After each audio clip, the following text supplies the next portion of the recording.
تخيل معايا دولة في قلب أوروبا من غير زحمة سياحية، وأسعارها أقل من معظم دول البلقان، وفيها طبيعة جبال، مدن قديمة، كافيهات، وأكل بلقاني تقيل ومحدش تقريبا بيتكلم عنها عندنا. الدولة دي اسمها كوسوفو، وفي حلقة النهاردة من سلسلة لو حبيت أسافر هقول لك كل حاجة. كوسوفو فين؟ تاريخها وإيه قصتها؟ أفضل وقت تزورها؟ أهم المدن والأماكن، تجارب لازم تعملها، وبالأرقام: تكلفة السفر بالدولار، وخط سير من 5 إلى 8 أيام جاهز. كوسوفو فين؟ وليه تعتبر كنز مدفون؟ كوسوفو موجودة في منطقة البلقان في جنوب شرق أوروبا.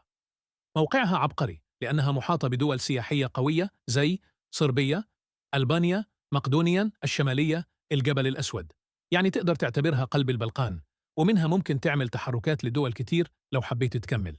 مساحة كوسوفو صغيرة نسبياً، حوالي 11 ألف كيلومتر مربع، يعني شبه محافظة كبيرة، بس كمية أماكنها وتجاربها بالنسبة لمساحتها مفاجأة.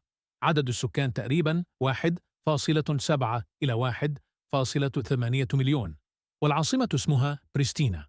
اللغة الأساسية الألبانية والصربية موجودة في بعض المناطق، لكن في السياحة الشباب بيفهم إنجليزي كويس في المدن الكبيرة.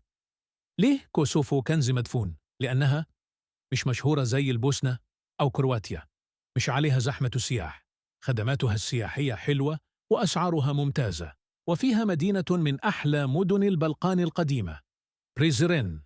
تاريخ كوسوفو بشكل مبسط: كوسوفو واحدة من أكتر دول البلقان اللي قصتها حساسة شوية. كوسوفو كانت جزء من يوغوسلافيا القديمة، وبعد انهيارها دخلت المنطقة في نزاعات كتير، وفي نهاية التسعينات حصلت حرب، وبعدها كوسوفو دخلت تحت إدارة دولية، وبعد كده أعلنت استقلالها سنة 2008. النهاردة في دول كتير معترفة بكوسوفو كدولة مستقلة، ودول تانية لسه. بس كمسافر الموضوع ده مش هيعطلك سياحيا، المهم إنك تتابع موضوع الدخول والفيزا من المصدر الرسمي. التكوين السكاني: أغلبية السكان ألبان، ومعاهم أقليات تانية: صرب، أتراك، بوشناء وغيرهم، وده بيخلي الثقافة هناك خليط أوروبي وبلقاني، ولمسة عثمانية في الأكل والعمارة. أفضل وقت تسافر كوسوفو: كوسوفو بتتسافر طول السنة، بس الأفضل أبريل إلى يونيو، طبيعة خضراء وجو لطيف. سبتمبر إلى أكتوبر، أحلى وقت للتصوير والتمشية. الصيف يوليو إلى أغسطس، جو حلو بس زحمة شوية في بريزرن، وأسعار بتزيد شوية. الشتاء لو بتحب الثلج والجبال في المناطق الطبيعية، الشتاء يبقى مناسب جدا. قبل ما تعمل أي خطوة لازم تعرف إن شروط دخول كوسوفو بتختلف حسب الجنسية.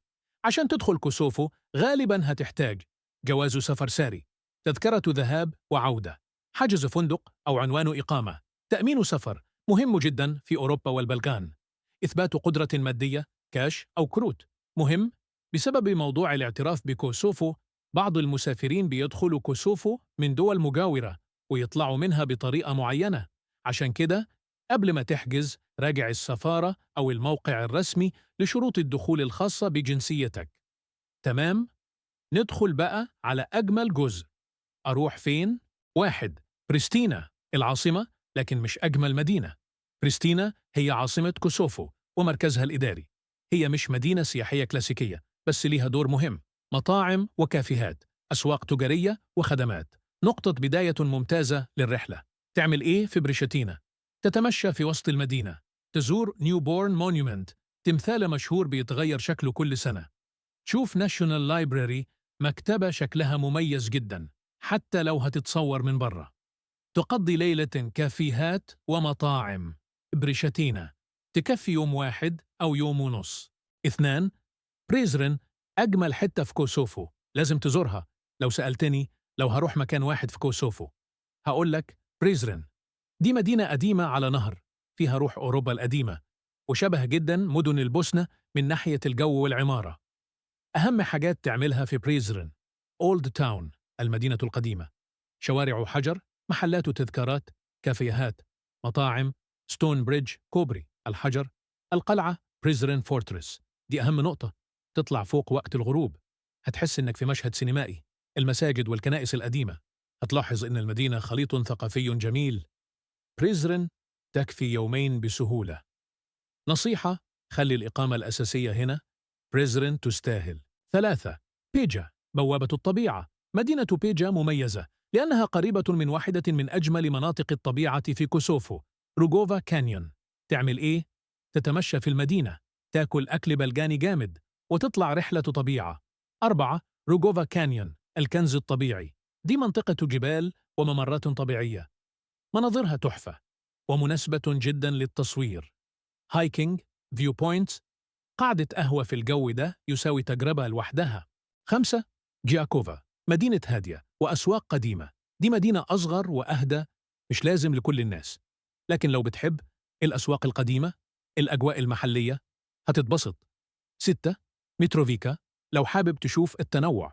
مدينة مختلفة وفيها تقسيم ثقافي واضح، مش أساسية سياحياً، بس لو عايز محتوى مميز وتتكلم عن اختلاف المدن تروحها. لو سافرت كوسوفو لازم تعمل التجارب دي. جروب بريزرن من القلعة، دي أهم تجربة في الرحلة. قعدة كافيهات على النهر في بريزرن، الجو هناك بيحسسك إنك في أوروبا فعلا. يوم طبيعة في روغوفا كانيون، هنا تحس بقيمة كوسوفو، بلد صغير بس مناظر كبيرة. جولة أسواق قديمة خصوصا في بريزرن أو جياكوفا.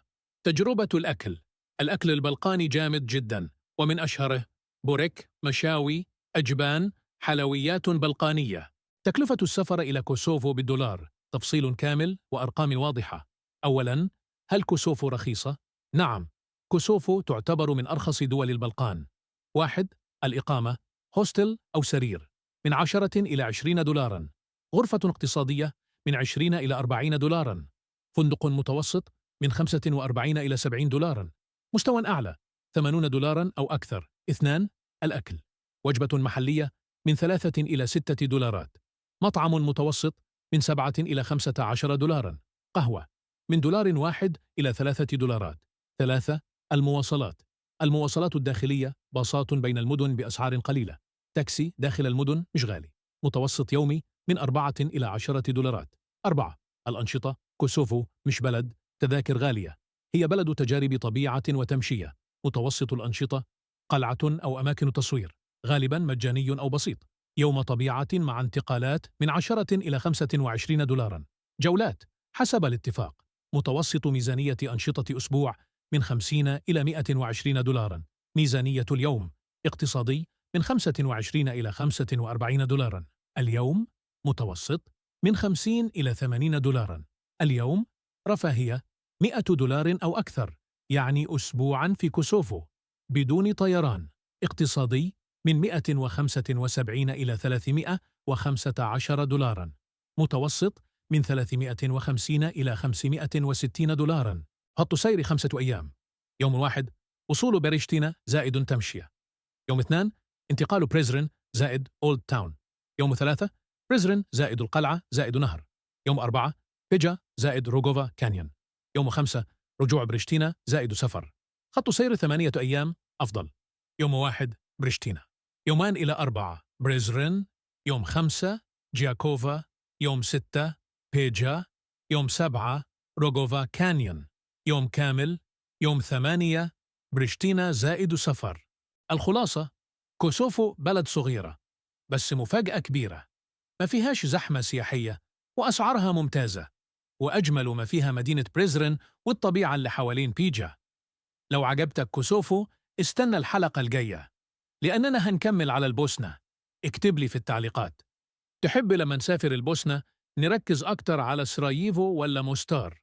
وما تنساش تعمل سبسكرايب وتفعيل الجرس عشان سلسلتي لو حبيت أسافر مكملة.